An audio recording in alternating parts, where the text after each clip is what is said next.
from now until the 2019 NFL Draft takes place, we hope to showcase as many prospects as possible and examine both their strengths and weaknesses. Most of these profiles will feature individuals that the Pittsburgh Steelers are likely to have an interest in, while a few others will be top-ranked players. If there is a player you would like us to analyze, let us know in the comments below.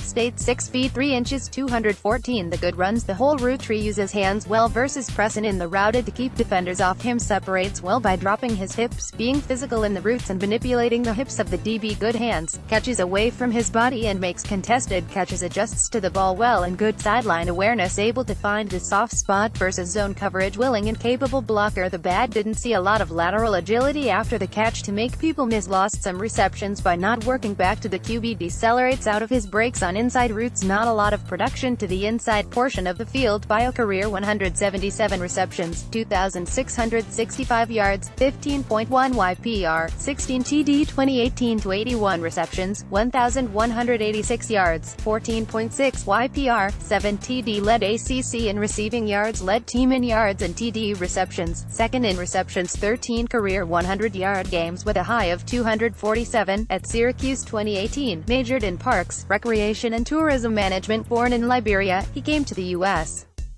when he was 4. Tape breakdown. Kelvin Harmon. He has a good release at the loss, gets upfield quickly to stack the DB in off coverage, and a good combination of quickness and hand usage versus press coverage to avoid the jam of the DB and get into his route. Harmon can run the entire routed tree, doing most of his damage on the outside of the field. He was used on screens, digs and slant routes and had success, but his abilities on the outside in the intermediate and deep routes were his bread and butter. He uses a variance of skills to gain separation, including stacking the DB and then dropping his hips, pressing in one direction to get the DB to turn his hips, and being physical at the top of the route to create space. Against zone, he has a good feel reading the defenders to find the soft spot in the coverage. Versus Clemson, lined up wide right, he starts on a slant route and drops his hips, pulling the ILB his way. He accelerates quickly to get over the top, makes the catch and slips by 3 defenders for a 48-yard gain. At Clemson, he is lined up outside right versus off coverage. Watch as he drops his hips and turns his head to the outside to get the DB to jump. He flies right by, leaving 4 Tigers to chase him. Unfortunately, he short-armed this ball. Only drop I saw. At Syracuse, quick release to the outside and excellent use of hands to push the DB arm off him. He stops on dime and goes up to make the catch.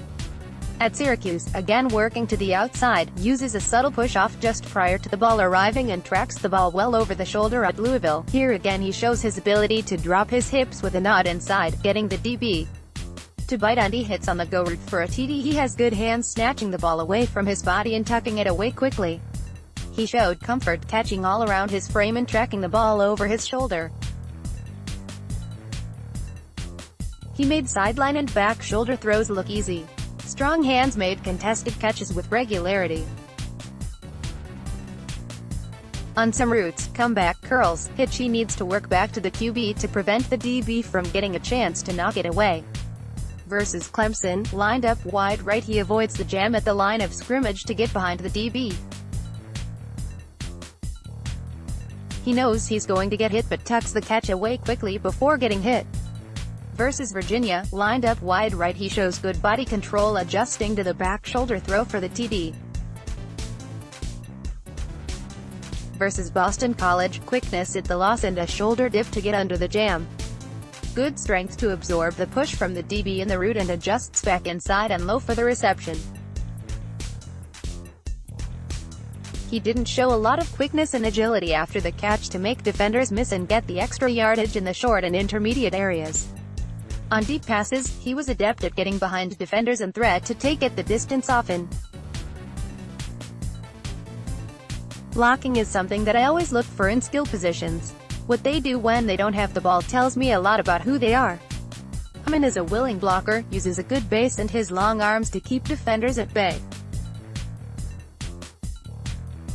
He blocks well in the run game, and as soon as a teammate makes a catch he is looking to block for them. At Louisville, love to see this effort. He works inside to get in position against the safety that has a 7-yard downhill head start. His effort and ability to drive him back and sustain the block leads to a TD by the RB. You can't tell from the highlights here, but I promise you that he lined up on the left side and in the slot. I was impressed by Harmon.